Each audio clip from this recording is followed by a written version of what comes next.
Assalamualaikum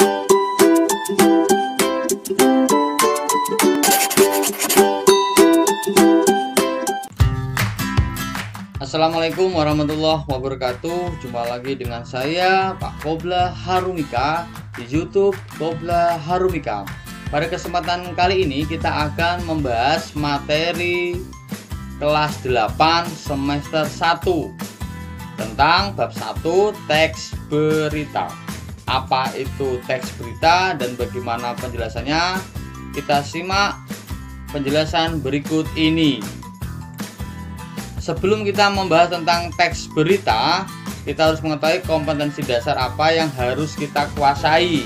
Yang pertama, 3.1 mengidentifikasi informasi dalam teks yang didengar dan dibaca. 4.1 menyimpulkan isi dari berita, mengembangkan dan memotivasi yang dibaca dan didengar. Kemudian kita ke 3.2 menelaah struktur dan kebahasaan teks berita, membanggakan dan memotivasi yang didengar dan dibaca beritanya. Yang keempat, 4.2 menyajikan data, informasi dalam bentuk berita secara lisan dan tulis dengan memperhatikan struktur, kebahasaan atau aspek lisan, lafal, intonasi, mimik, dan kinesik. Nah, pada pembelajaran kali ini ya, tujuan pembelajaran kita harus mampu, siswa harus mampu, 1. Memahami pengertian teks berita. Yang kedua, mengetahui ciri-ciri teks berita. Yang ketiga, mengetahui unsur-unsur berita atau 5W dan 1H. Jadi pembelajaran pada kali ini yang harus dikuasai adalah ini, 3 ini ya. Kali ini yang kita bahas adalah memahami pengertian teks berita, mengetahui ciri-ciri teks berita, dan mengetahui unsur-unsur berita 5W dan 1H. Baik, berikutnya. Apa itu teks berita? Ya, di sini ada gambar ya, ada internet, ada radio, ada televisi, ada magazine, newspaper. Apa itu teks berita? Teks berita adalah teks yang melaporkan kejadian, peristiwa, atau informasi mengenai sesuatu yang telah atau sedang terjadi. Jadi intinya apa? Ada peristiwa atau kejadian yang sedang terjadi atau telah terjadi. Nah, menurut KBBI, berita adalah cerita atau keterangan mengenai kejadian atau peristiwa hangat. Jadi teks berita adalah teks yang berisi peristiwa terkini atau aktual. Intinya adalah peristiwa yang sedang terjadi atau telah terjadi, yang terkini atau aktual. Nah, sedangkan berita ya biasa kita temukan di surat kabar, koran ya, televisi, majalah, radio, dan media online. Nah, ini seperti yang sudah saya gambarkan, ada radio ya, ada lewat televisi, ada news atau lewat koran atau magazine atau majalah. Baik, kita lanjutkan. Ciri-ciri teks berita. Nah, apa saja ciri-ciri teks berita? Yang pertama harus faktual, yang kedua harus aktual, yang ketiga harus menarik, yang keempat objektif, yang kelima bahasa baku, sederhana dan komunikatif, dan yang keenam adalah terdapat waktu dan tempat kronologi kejadian. Apa saja yang dimaksud dengan faktual, aktual, menarik, objektif, bahasa baku, sederhana dan komunikatif, terdapat waktu dan tempat kronologi kejadian? Kita simak penjelasan selanjutnya. Baik, yang dimaksud dengan faktual adalah informasi yang disampaikan dalam berita harus benar-benar nyata dan dapat dibuktikan kebenarannya. Nah, ini kata kuncinya, nyata dan dapat dibuktikan kebenarannya. Kalau opini berarti bukan. Kalau pendapat berarti bukan berita. Berita yang disampaikan tidak boleh bersifat membohongi dan memprovokasi masyarakat. Jadi faktual adalah fakta, dapat dibuktikan kebenarannya. Baik, yang kedua adalah aktual. Aktual apa? Aktual adalah informasi yang disampaikan dalam berita harus bersifat aktual. Apa artinya? Peristiwa yang sedang hangat-hangatnya dibicarakan dalam masyarakat. Artinya berita-berita yang sekarang dibicarakan. Tidak boleh berita yang disampaikan lama atau basi. Sudah lama disampaikan, itu berarti tidak aktual. Jadi aktual itu sekarang dibicarakan, hangat dibicarakan oleh khalayak umum atau masyarakat umum. Itu namanya aktual. Berikutnya, menarik. Menarik itu yang bagaimana? Bahasa yang digunakan dalam berita adalah bahasa formal yang mudah dipahami. Menarik berarti mempunyai judul berita yang dapat menarik perhatian masyarakat, dan berita yang disampaikan menimbulkan rasa ingin tahu. Jadi beritanya itu menarik, rasa ingin tahu untuk membaca berita itu atau mendengarkan berita itu. Itu namanya menarik. Yang berikutnya adalah objektif. Berita yang disampaikan benar-benar berdasarkan fakta, tanpa rekayasa atau dipengaruhi oleh pandangan atau pendapat pribadi. Objektif artinya tidak memihak, tidak dipengaruhi oleh orang lain, apa adanya. Itu namanya objektif. Baik, berikutnya, bahasa baku, sederhana, dan komunikatif. Maksudnya apa? Bahasa sesuai dengan pedoman umum ejaan bahasa Indonesia atau PUEBI. Nah, mudah dipahami dan tidak membingungkan ketika dibaca.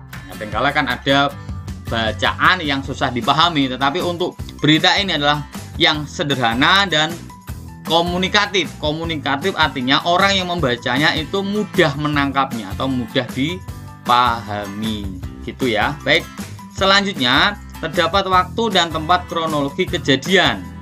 Maksudnya berita dilengkapi dengan runtutan waktu atau kronologi kapan terjadinya suatu peristiwa. Jadi ada urut-urutannya, ada waktunya.